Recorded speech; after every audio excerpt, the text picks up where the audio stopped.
All right, Lance. So what do you think? I know obviously you're a big part of the Saints offense and the prolific history under Sean Payton and Drew Brees, and Pete Carmichael's a big part of that. Now, correct me if I'm wrong. There is an art. We talked about this, the calling plays. But in your experience, wasn't Pete Carmichael a big part of setting up the game plan, what you could do in the red zone, okay, down and distance, third down, whatever it might be? So he's not an alpha dog. Sneaky Pete. I mean, he's kind of shy, and you talk to him. He's a great individual, and he's been here for 18 years, but I thought he was a big part of what y'all did offensively. Correct me if I'm wrong.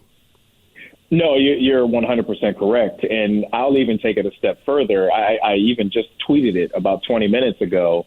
We need to be thanking Pete. We don't win that Super Bowl if we don't have Pete Carmichael. That's how important of a piece he was to not only just creating the offense, but making sure that we're put in the best position to be successful on the field. And like you said, there is an art to play calling. And I just don't think that I'm not going to say he wasn't, capable. I just think that it was a little bit more than maybe he could handle.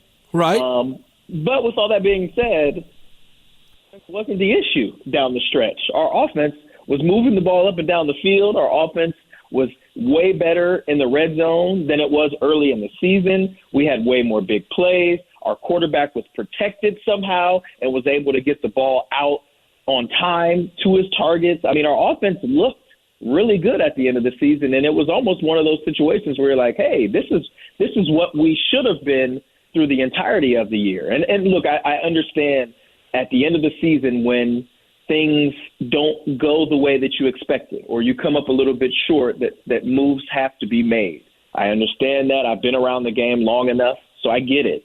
But it's unfortunate that Pete ends up being the one that has to fall on the sword here. He's the guy that everybody's going to say, okay, he's to blame. He's the reason why we didn't get to where we could have possibly gotten or where we wanted to get to. While I think he's not totally absolved of blame, I do not think that he's totally to blame for the shortcomings of this team in the 2023 season. Now, Lance, look, you are part of one of the most prolific offenses, and when you do it well over a handful of seasons, and he was here 18 years, so I'm primarily looking at you're part of an offense that if you're not the best, you're top three or you're amongst the best. But when I look at Sean Payton and Drew Brees, what do you think that they think of Pete Carmichael and his contribution? I know we had that the pickleball tournament, and Drew Brees is saying, hey, let me tell you, Pete Carmichael knows what the hell he's doing. Okay, that was his opinion.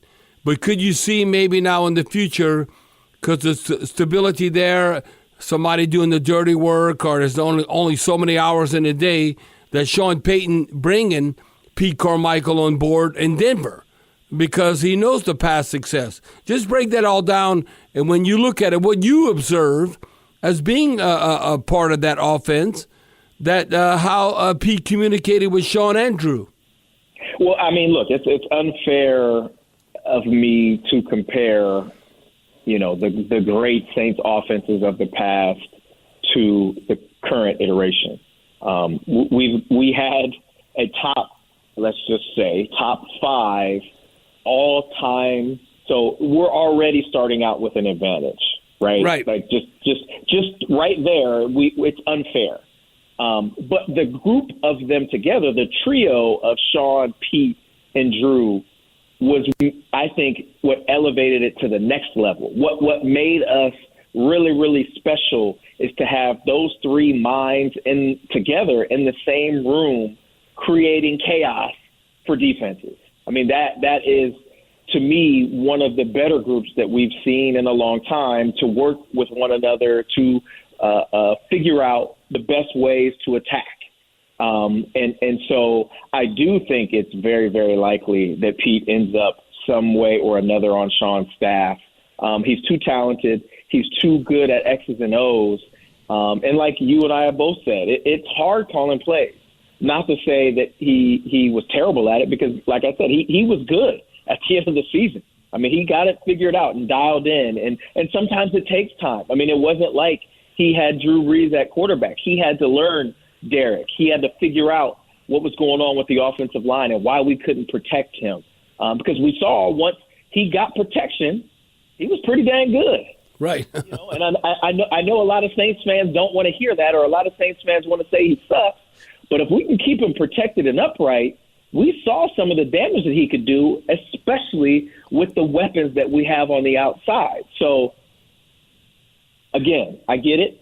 I understand changes need to be made. And maybe Pete is a little too introverted for the modern player. Maybe he's not boisterous enough or animated enough or have the type of energy and personality that is necessary to get in front of the room on a daily basis and demand excellence from all of the guys on that offense. Maybe he wasn't the right guy. Time will tell. But I'm hoping that if that is the issue that they saw, they bring somebody in who is exactly the epitome of that, somebody who can come in and demand the room and be a very, very vocal and emotional leader for that group that I feel like at times needed one. It's the jury is going to be out, and it's going to be very, very critical. I know the fans are going to be critical, but it's going to be a situation where all the former players are critical, especially the ones that played in this offense under Pete, and we're going to be having our eyes on them to figure out if the person that they bring in is going to be good enough or not. The jury's still out on that, but yeah. I just think it's not as simple as, hey, we fired the guy that whose fault it was for our shortcomings. I just don't agree that he's the sole reason that this team ended up 9-8, missing the playoffs and not winning a division that was very, very winnable.